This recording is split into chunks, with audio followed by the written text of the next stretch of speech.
Guys, leading one person is one thing, leading three people is another thing, but leading thousands of people, maybe even a city, is an entirely different ballpark. Today, I got a guest here with me for the Coaches Podcast. I got former Mayor Debra March. Thank you very much. It's I'm wonderful to be here. I'm super pumped for this because one, I think I'm in this really interesting stage in my career where I went from one person to leading three, to leading three, to leading 20, which is a challenge, by the way. And now I'm getting into this platform in hopes that I can influence someone to take action. And I'm pumped because you've experienced this area of your life, and I think you have a very special view and lens about leading at this type of level. So I want to get right into the topic first, and there's some other stuff that I'd love to go over as well. Absolutely. But I want to go over kind of the pragmatic way of how you go from leading one person to 3 to 300 to 3,000 to 325,000, I think is the population in Henderson. Is that correct? About 350. 350, no big deal. Yeah. Okay. So I want to start there. How do I go from 1 to 3? Well, I think probably bottom line, communication is key, whether it's listening and then articulating. But I think it's important to understand what your community is about, and your community being your gym, but my community was a city. And I didn't just start out at that point, right? I started out as I started my career actually as a park ranger, then as a social worker, and worked in real estate and worked at UNLV. And ultimately then as mayor of a city. Yeah. And there were steps along the way, so I didn't just leap from one level to another. But I made some pretty big leaps along the way. Yeah. I think as a park ranger at Lake Tahoe, I had over 150 employees. And so, yeah, you are making some big leaps. Jumps sometimes. Yeah. How important was it, like, learning about yourself first before like starting to lead others? Well, I think it's important to know yourself, because then you know what kind of leader you are, you know what you stand for, you know what your values are. If you are living your values, it makes work and life so much easier, right? You can build on top of that, I feel like learning your own values, learning your lines, learning your guidelines. That was like the very first part for me, because I didn't know what to do. I have this quote that I hang on to. It's stand for something or fall for anything, right? Yeah. And so if you stand for your values and you know what you believe, then you lead that in the environment with all of the people that you're working with. I love it. So that's like the first lesson, guys. If you want to go 1 to 3, understand your own values. And then understand what you stand for. Otherwise, you can't have people. Yeah. With leadership, you have followership, right? Yeah. Okay, so you lead yourself first. That's like the first step. Now we're moving into 3. You got to 10. By the way, this is kind of where I'm at. So selfishly, you're giving me some coaching on how to like clearly navigate the 10 to 20 people in your team. How do you go from 3 to 10? You know, I'm a big believer in visioning and planning and having a set of values and standards and things that you want to achieve, because if you don't know what it is you're trying to achieve, then you're probably never going to get there, right? So having some clarity and having a visioning process for yourself or the people in your team. What do we want to do? What do we want to accomplish in this period of time, this year, this next couple of years, 1 year, 3 year, 5 year plan, or even longer term? I know financially at the city, we actually had 10-year strategies. So we know 10 years out what our financial situation is going to look like, so that we can begin to plan whether it's needing additional resources or how we're going to spend our resources. Amazing. How we're going to build, and what we need to be doing in our community to ensure its health. That's amazing. So I want to like piggyback on what you just did there. You said vision was so important. I didn't understand that until I started asking what their dreams were. It's like, okay, what's your dreams? Yeah. And then I wanted to ensure that my dream was big enough that their dream can fit in it. Yeah. I think it's so important, because if their dreams are bigger than yours, they might not be the best fit. So like just creating that vision, guys, this is what we want to do for the city, right? Like having alignment, really. Yeah, alignment. And then they're like, I'm in. I think my dream can fit in that. Yeah. I can create a family in there. You know, I can see growth in there. I can see impact. I can see contribution in there. So if you want to go from 3 to 20, make sure you have your own big, giant vision goal and see if people are their dreams can fit in it. You know, at a smaller level, I've had friends at a personal level, do vision boards for their own lives, right? Okay. Where they put a board up and they put pictures of things that they want personally to achieve. And I think that's really effective because it sort of makes you visualize and puts it in your mindset and in your being, basically, what you want to achieve and who you are, what you value. Do you teach your people that? The vision board side? I not professionally Not or professionally? personally, no. But do you do it? I have done it in the past. I don't currently Yeah. do it. Yeah. I kind of can do it in my mind. Yeah. That's kind of where I've evolved into. So I used to do the images. It sounds crazy. No. It's like for a dude to have vision boards, I thought it was like, I'm just going to try it out and see what happens because I see some really successful people doing this, and I started to do it. And it's not a male-female thing. It's really a personal growth thing. It is, like, yeah. Yeah. So if you see it, you can achieve it, right? Exactly. And then over time, I'm like, I can see a different image. That's just the model of the image that I see. And then I can close my eyes now and see things even more clear than the actual picture. And I think that's a really special practice. Yeah, I think it's critical, especially as a business person. Yeah. So on a side note, guys, practice vision boards really quick. Okay, so we just went from leading yourself. Now we're leading 10 to 20 people, and the way you can do that is expanding vision. And actually, so I'm like, and then engaging people in that vision, so that then they become a part of the flow that you've created. If you will. So you integrate that. You're like, how can we build this together? Yeah. Because you want ownership. You want the folks in your team to be able to own this too, that they believe in it, because then they can march that march and be a part of that outcome. I think that's like the coolest thing. The act of creation, I think, is one of the most like impactful ways people feel fulfilled. Like I've done leading in a way where like I want you to just do it X, Y, and Z, and it's very temporary. And then when I have a different scenario where I'm just like, hey, this is where I want to go, I think this can work. Like, what else do you think we can do to get to this? And how can we get there together? Yeah. And then their eyes light up and they sparkle. And I think that's such a huge, like low-hanging fruit for those of you guys that are leading large teams. How can you take some of their creativity and apply it to yours, and you can kind of get to that end destination? They take ownership in it. Yeah, and I think that's critical, taking ownership. Okay, so I'm doing some things right. You Is are that what doing you're telling great me? things, yeah. Okay. All right, so now I want to get into the stage of moving from 20 to 300. Which is entirely different. But then you were explaining to me, we were having a conversation in the car earlier, and you're like, in some ways, 10 was harder than the 300.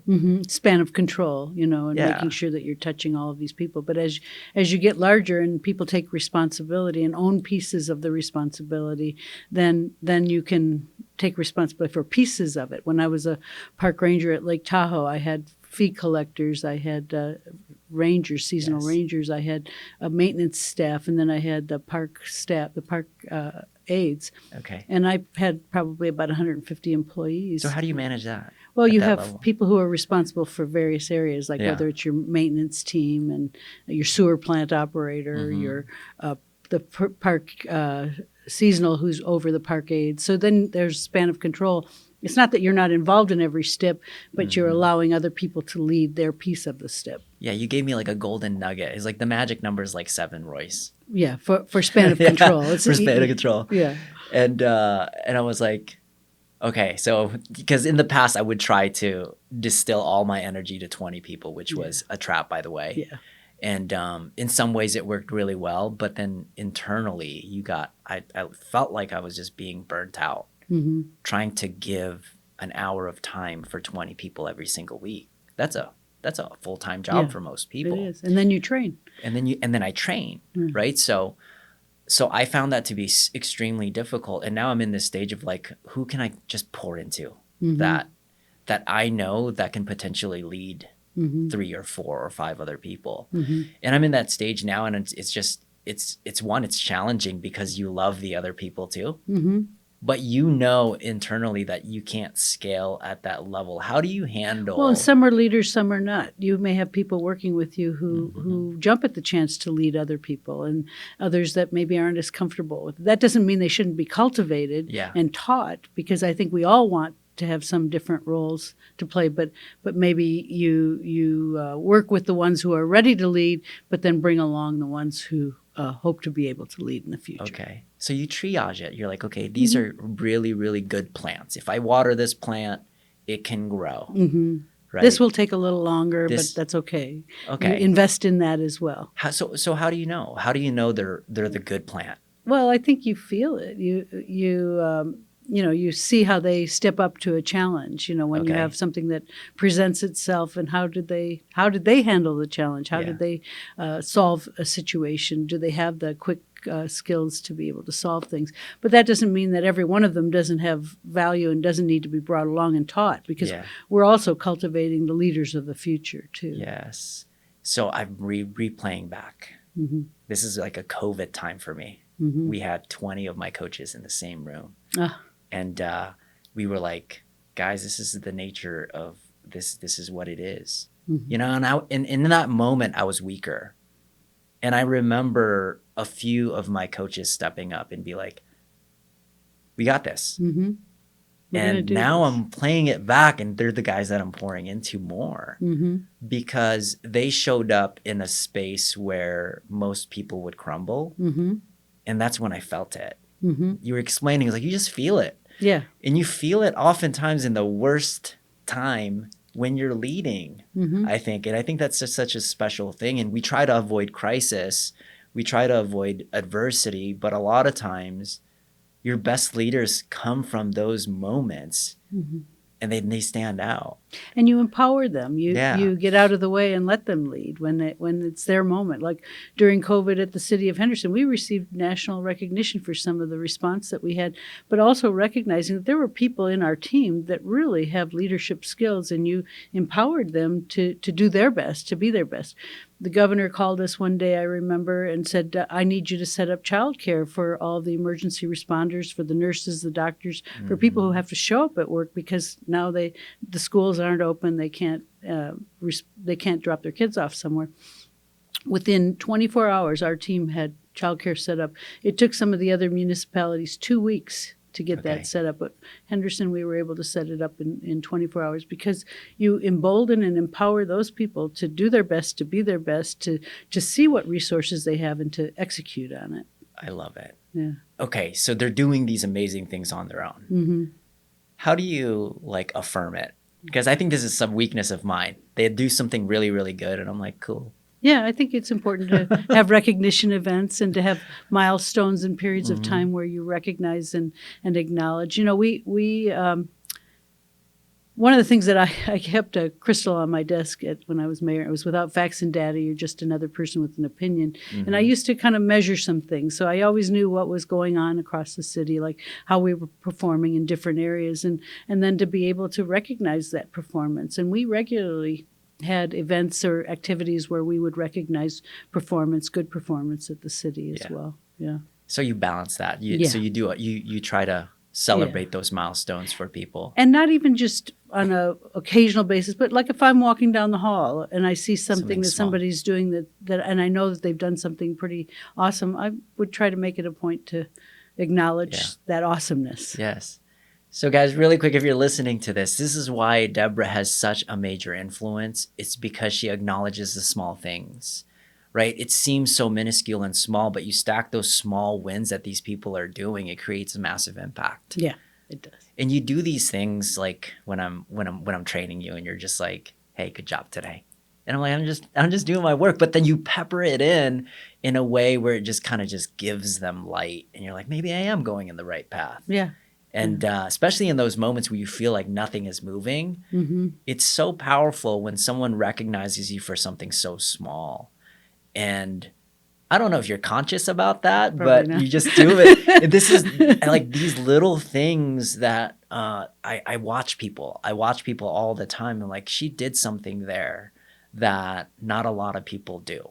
I wonder if I implement that into my life, will it work? I am a real believer in gratitude, living in gratitude, living in joy. And, we could choose the opposites and probably be miserable. But I think that we have an opportunity to choose. And if we want to be in gratitude, then you recognize it every day in every way. Yeah. Yeah. I love that. Yeah. Okay, so now we just had the 30 to hundreds. Uh-huh. And I want to go into the thousands now because this is an entirely like different ballpark. Yeah. But I'm reading a book with Arnold Schwarzenegger. Mm-hmm. And I highlighted something. For some it might not be a big deal, but he had a sentence in there. He said, "I won a landslide victory at 56%." Mm-hmm. And I was like, wait, that's a landslide? That means 44% of the people disagreed with you. Mm-hmm. And maybe even borderline, some of them hate you. Yeah. And I was thinking about that because as now I'm a little bit more public, I'm increasing influence. Mm-hmm. I'm starting to notice not everyone completely agrees with me. And that's good. Yeah, right? Yeah. So, everyone's entitled to an opinion, right? So, and I'm watching, and we had this conversation, and I was asking you, how do you feel about that? How do you feel about the other 46%? Did I do that math right? 44% of people that completely disagree when you make a decision, when you win something. Like, how do you handle that? I think you just accept that we live in a diverse world, and there's folks who are entitled to their opinions. Some maybe understand why you're doing what you're doing. Some maybe not fully understand, and maybe if they did, they'd come along, and maybe they wouldn't. And you have to accept that they are coming from the point of where they're beginning and where they're at. I know that one of the things that I tried to do as mayor, especially on big issues, not only to do community outreach, but also to do community surveying to find out where the community stood. Do we have support for a project? Do we have support for this effort? Or are we going down the wrong track? And I know one of the big ones was the arena, the dollar loan arena that we built in Henderson. We had neighbors that were immediately adjacent to that facility who were opposed to it. But we did community-wide surveying, and that was a site that was actually zoned for that use, for that type of use, a community use. And change comes hard for people. And so as we did the community-wide survey, we had over 75% support for the project. Massive. Yeah, it was massive. It was not that 60 or 56%. That's a landslide. Yeah, so right this there. was a huge support for it. And what I found, and just in listening, that many of the folks who were opposed to it before are now on board. And that's where I see sometimes change for people comes hard. Yeah. People are all in a different place in the continuum, if you will, and change can come hard. But I think that ultimately, in the end, after a couple of years, people start to see, well, this hasn't been painful, and they've been responsive, and they, if they've turned the noise down, if there was exterior noise or something, whatever their concern was, and it really hasn't been as painful as I think many people. I love that. So I'm unpacking this. So some of that 44% initially they disagree with you. Mm-hmm. But there is a handful of them that will agree with you when you see the vision actually flourish. Yeah, which is beautiful, I think, for those that are trying to influence more. There's going to be a stage in your coaching career, in your leadership career, in your political career, where that number is going to be bigger, and it's not an indication that you're going the wrong path. Actually, you're going the right path. If it starts getting, if it's 99% people are agreeing with you, you need to increase your goals and capacity. You may not be thinking large enough. Not might be thinking large enough. You're safe, very safe. Yes. So I'm in these stages where I'm like, oh gosh, I lost another trainer. Yeah. I lost another coach. I lost another student, and I find it. And I've had to accept that that's okay. I think that's the hardest part to leveling up to the next level is not only accepting that you're going to have these people disagree with a lot of what you say, right? But also I'm in the stage of almost loving them. Letting them mature onto the next phase of their lives too. So if one of these people that didn't vote for what you said, they got a flat tire. Yeah. And then what do? You're like, you didn't vote for me, so I'm not going to help you Oh, out. no, believe me, I never look at how people Yeah. vote and whether someone supported me or not. It was a trick question because I know you help everybody. Yeah. And this is like, that's something I wanted to highlight people. I'm all about building a brighter future for everyone. And Yeah. certainly as a mayor of city of Henderson, I was all about building a brighter future. And that was ultimately, when I ran for office, that was always my commitment and my goal, was to build a brighter future for our residents and leave it better than I found it. And I believe I've done that. And I feel good about it. And I agree. There's an energy in Henderson, by the way, Deborah. It's amazing. Thank you.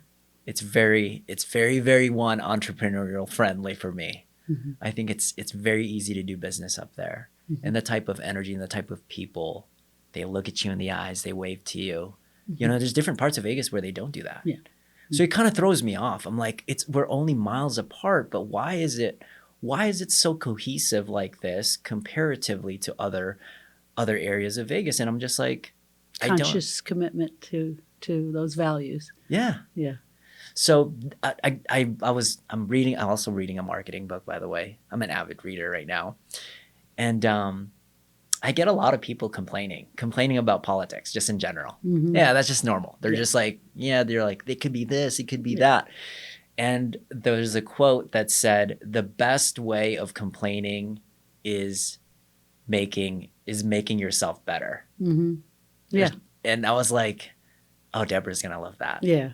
Improve yourself. Work on you. If you don't like something, then you take personal responsibility instead of complaining and pointing the finger at somebody else. And in a nutshell, that's the energy, at least the community that's inside that gym. Maybe I might be a little bit biased, but they take massive ownership. Mm-hmm.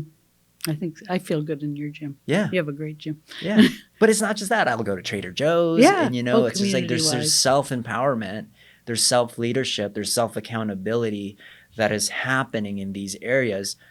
And I think it's a it's a trickling effect from the top. Mm-hmm. It's how you handle yourself, and then like the 7 that you take care of, and then there's 7, and then it becomes this culture. Yes. Yeah.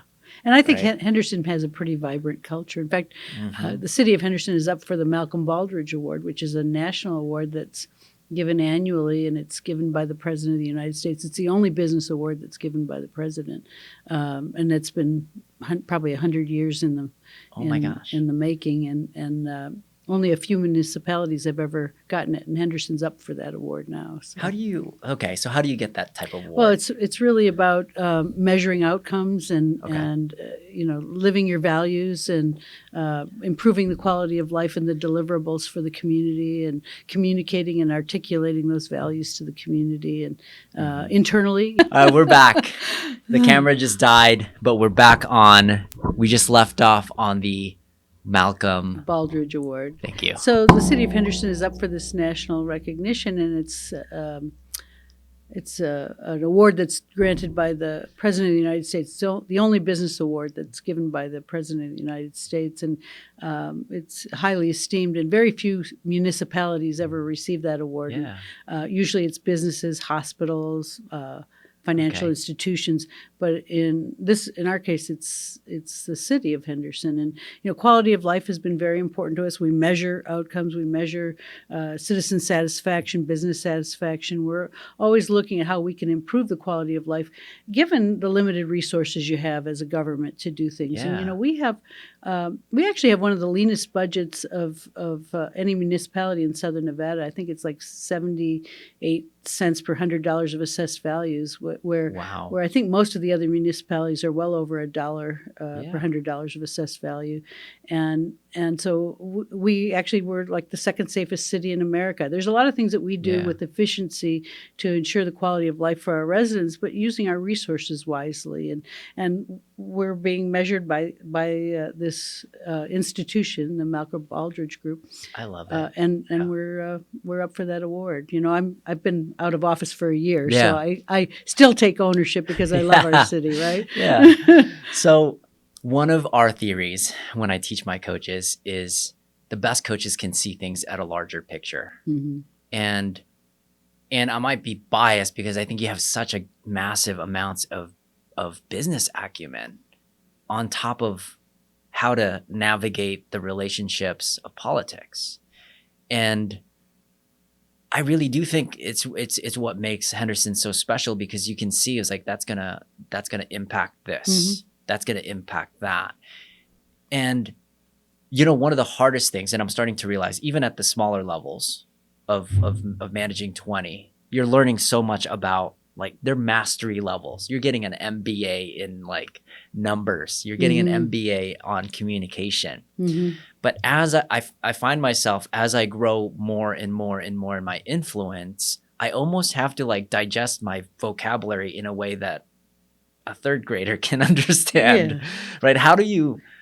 So you have many audiences, yeah, right? many and you have to audiences learn now. to communicate at whatever level your audience is. And I've given hundreds and hundreds of speeches over the years, and so you have to look at your audience and where you're at. And over the years, I mean, whether it was as a social worker or a park ranger, and I was director of an institute at UNLV for 16 years, so in the classroom at UNLV, and then certainly as a planning commissioner and elected official. You have to communicate at different levels. I've given speeches to groups of thousands of people, and but at the same time, I've also given groups to reading books on the annual book reading events at the school. So you look to your audience, and you have to gear up or gear down to the audience that you're speaking to. Yeah, you're so prolific. You have the ability to talk to the highest level.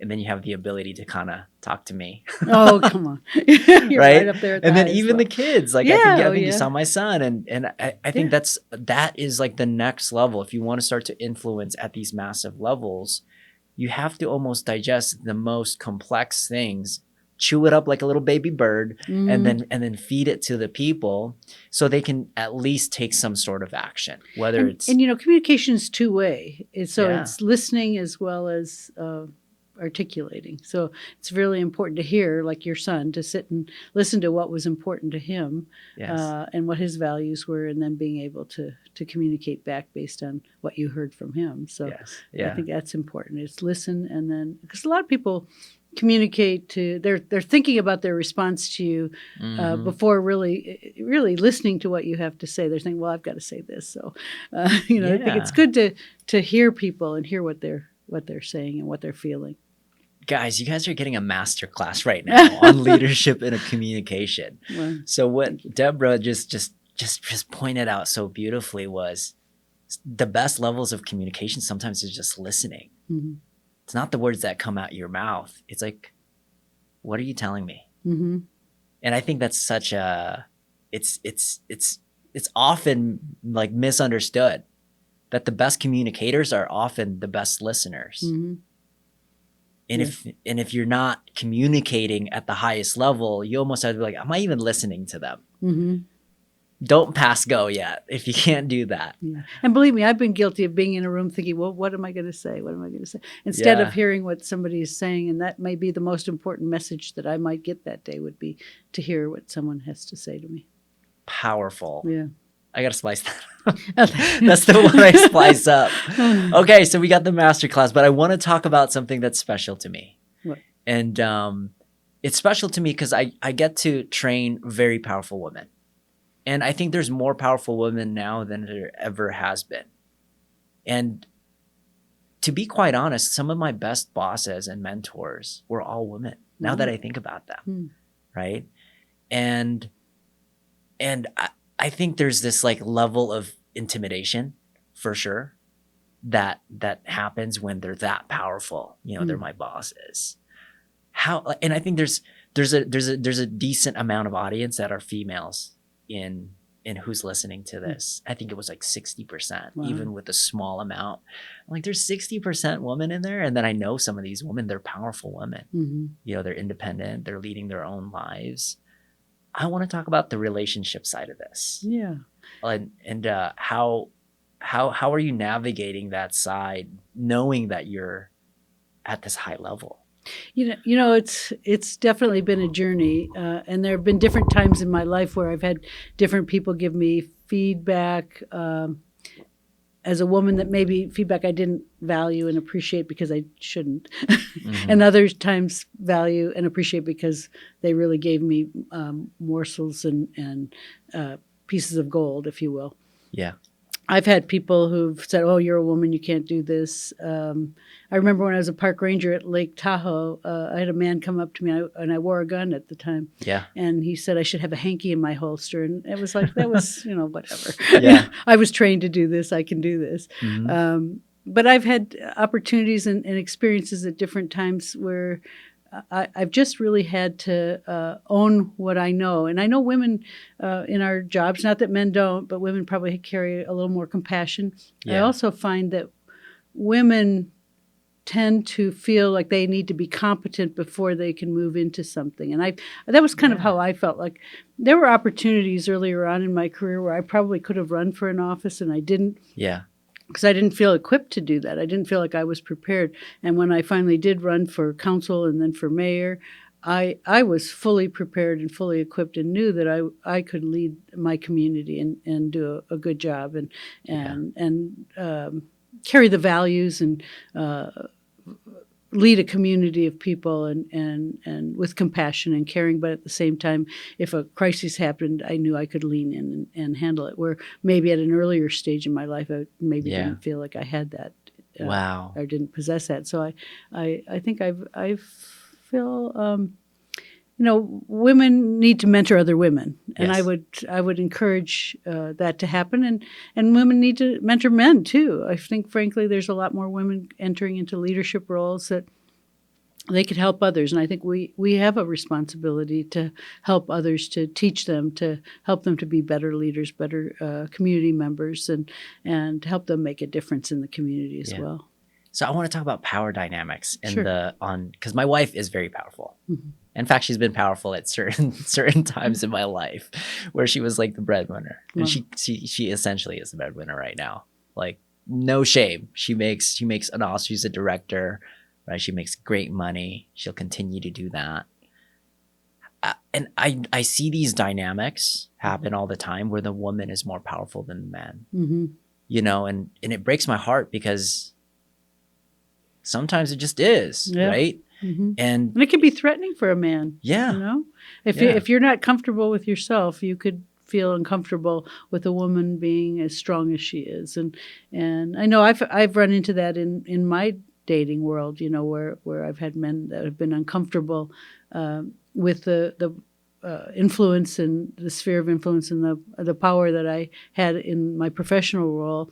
But I tried to always separate that, but it's also how someone receives it and what they choose to do with that as well. I can only control what I am in control of. I can't control what they feel or what they experience. So when I first dated my wife, we had a conversation, and she was very independent. And the reason why I decided to tie the knot with my wife was because I knew she didn't need me. Wow. And I told her that multiple times. It was like, I married you because you don't need me. And but I think you want me. But you want me, right? And she really just she was like, that makes sense. That makes sense now. You weren't trying to control her. I wasn't trying to control empower her. And then the other side, I have this weird, and it's not, I don't know if it's good or not, but I always think, I was like, okay, I might die next year. I might die in 2 years. I might die in 4 years. You might live till 95. I might live till 95 or 105. So I use death as a sense of action for me. So I'll have those hard conversations with my wife, saying like, hey, like this is why you're strong. This is why I married you. And I think a lot of men struggle with that. Struggle that they're supposed to be everything and everything to everyone. And there's another school of thought where they're like, no, men should be completely dominant, which is cool. You can believe, but it's so much more exciting when you have another person, a partner that's just as powerful as you. And a spiritual connection that is soulful, that goes deeper than all of the physical world trappings, if you will. I look at it. I don't know if you watch any movies. Debra, you watch Avengers? No, I right? haven't. Yeah, but No. anyways, like I look at her as another superhero, Oh, wonderful. and it makes it much easier to tackle monsters when you have another superhero. Hmm. And that's how I look at powerful women. I was like, dude, They possess strength. they And, possess some serious strength that I can't handle, right? That I can't tackle. Like that's my weakness. Can you tackle this? You know, or tackle it with me and work with me and teach me. And, yeah, And next adventure, I'll be yeah, right up there because I've learned this. yeah. So I always look at because I think you're very high up there in terms of being intimidating as well sometimes, but you're not. But yeah, you actually do a good job doing that. For a men's perception, they're like, okay, I got to be X amount of powerful to be able to attract Debra. What makes you attracted to the opposite? Is it their wealth? Is it their power? Is it their spirituality? Like, I'm what is it probably for a lot you? more spiritual person than most people realize. So that Yeah. I look at people's heart and soul in a big way, and like who they Yeah. are, what they value, what they believe. Certainly I like to see people who accomplish things and Yeah. aren't intimidated by the world that they live in, that they step in and lean into it and be their best. Yeah. Yeah. I think there's a lot of men that are trying to date this one girl that's like, she's out of my league a little bit. Mm-hmm. And they're probably like, I don't have to do all those other things. I just got to make sure, okay, I got my stuff together, one, and I'm able to have this spirituality that's involved. And maybe I do have a chance, right? Mm-hmm. And I think a lot of men struggle with that. Mm-hmm. So they don't even try. And I would encourage them, just be you and then Yeah. engage in the world and with other individuals, being fully yourself, and you'll shine, and that'll show up to somebody who's looking to kind of match that energy, if you will. It is, yeah. That's why I wanted to ask that. Yeah. Because I think you have a very special lens in that domain, and I don't think it's often spoken about. Mm-hmm. The power dynamics and the Yeah. relationships and what true attraction is. So Mm-hmm. thank you for sharing that. Absolutely. That was a selfish one for me for Okay. sure. Thank So- you for asking. So that was a big one.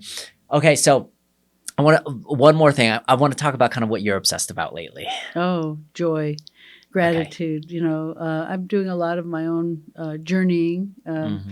Maybe a little more introspective and spiritual journeying, and I recognize how important it is to live in gratitude and to find joy in your life and everything that you do. I mean, you could see the negative, you can see fault if you want to see fault, Yeah. but I prefer to see joy and the opportunities and the opportunity to grow and Yeah. to be in gratitude. And that's kind of what I work at, even whether it's when I'm meditating or whether in the books that I read and in the relationships I hold with other people and Yeah. clients that I'm working with. I try to bring a perspective that raises them up as well as myself. Because I think it's a special place when you start chasing things for joy instead of just serving. Yeah. I think there's something to admire about, like, you know what, I'm just going to serve for the next 10 years. I'm just going to serve these people, Mhm. not for me. I'm just going to do it. Yeah. Right. And I think I did that as a mayor Yeah. and elected official and probably most of my career as a social worker, park ranger, whatever. Mhm. I was of service and now it's about being of joy and serving at the same time. And serving at the same time, but then hopefully through that I'm raising other people up. Yeah. You're in a place of attracting everything to you because of that, I think. Yeah, I think so. You're like, I just want to do what I want to do. Yeah. And I think, I like that. Yeah. I'm going to do that. I'm going to put my heart and soul to it. And I'm talking to you every single week and you have a new opportunity. You have a new opportunity. You have a new opportunity. I think those are like some underlining messages that people, I feel like they can tap into now. Yeah.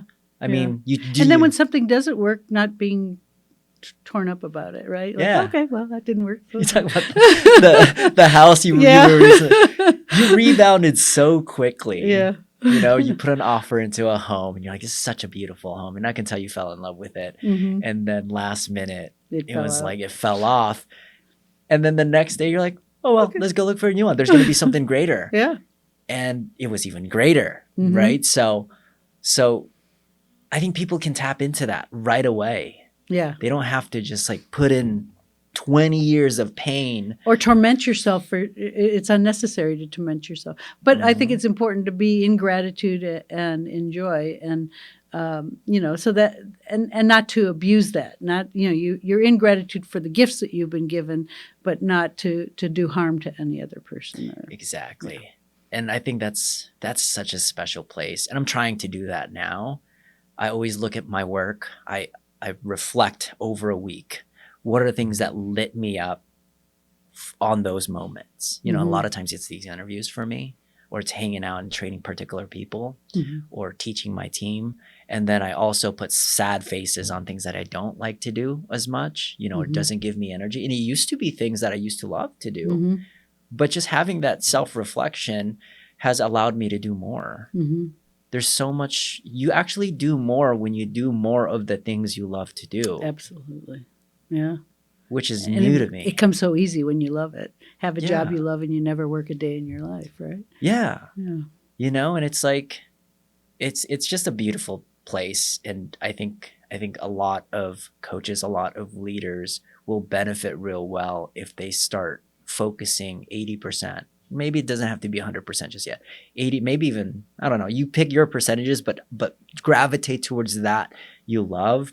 You'll end up doing more, not only for yourself, but for others. And then that raises everyone up, right? It raises everyone up. Okay, final question. Sure. Because this is kind of like, I think everyone's a coach, coaches, teachers, even parents are coaches.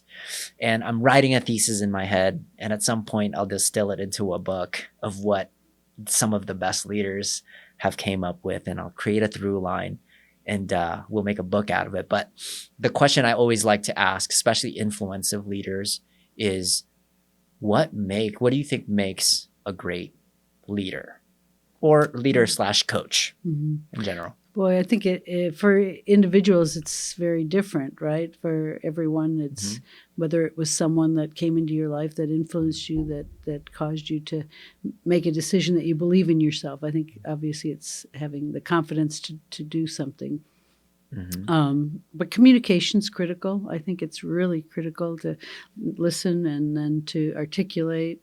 I think, empowering other people to be their best. Okay. It's one of the things that I've really tried to do, is to see the potential in the people that I work with, that I'm around, and to allow them and help them to be their best, and to give them the resources that they may need to be their best. And I remember when I was a park ranger and went to Lake Tahoe, I had a guy I worked with here in Southern Nevada before I went up there, and he said to me, when you first start in a new position, he says, if it ain't broke, don't fix it. So like, go into an organization or a situation and take an assessment of the situation, and maybe for the first 3 to 6 months, you just don't change. Some people feel like they got to go in and I've got to leave my mark and change things. Well, if it's not broken, don't change it, because you've just maybe taken something that was really the backbone or the meat of an organization that really works, because you didn't understand it. And so it's important to go in with understanding, get to know, assess the situation, get to know the people, the environment, and then, like we've talked about, have a vision and do some planning, and have a strategic plan for how you want to achieve the goals that you want to achieve, and then execute on those as well. I love it. Yeah. I'm going to sum up what you just said there. Sure. So you had, there's a theme here. You've been assessing. Assessing is another form of listening. So some of the best leaders, just listen, just go assess it. Don't change anything. Just observe. Yeah. Can I refine it? If there's something is broken, then we can fix that. But at the end of the day, I think listening is such a huge theme for you, which is huge. Yeah. And then the other side was creating that vision, making sure that there's a big vision that you can see and share with others. Because with leadership, there's followership. But if you don't articulate and communicate that vision with other people, it can't be achieved, right? So you have to make sure that you're communicating that. I love it. And then the last one was empowering these people to really create those dreams, those visions for you. To be their best. Yeah. Guys, super masterclass we just went through right now. Okay, so just to sum it all up, guys, if you're trying to lead from 1 to thousands, it starts with you. 1, really understand your values. That's such an important piece, so you can actually help more people. Mm-hmm. And then from that stage, it's leading 3. You'll attract 3, and then eventually you'll end up attracting 20 to 100. And at that stage, it's more of leading at least like 7 leaders, Mm-hmm. getting Span them of control. expand a span of control. Mm-hmm. And then I think from 300 to 3,000 is getting like this, accepting that 50% are not going to like you, Mm-hmm. but then understand that, but also have love and compassion for them, that they might not just see the full vision yet. Mm-hmm. I think that's like what we kind of went through, the kind of the triage there. So hopefully you guys enjoyed this episode. Debra, where can we find you? I'm not sure if you're on Facebook, social I am on media. Facebook, yeah. Debra March Debra on March. Facebook, yeah. Okay. And then if they needed to reach me, it's debra.a.march@gmail.com. Beautiful. And I'll put that on the show notes. Okay. I know you're doing a lot of cool stuff with the Raiders, with the Aces, so I'm pumped to see the next chapter of what you're doing. So, Debra, thank you so much. Guys, don't forget to like, don't forget to subscribe. If you have a leader that needs to see this, share it with them. I'll see you guys soon. Thank you. Peace. Thank you for having me, Royce. Thanks, Debra. Bye. Thank you.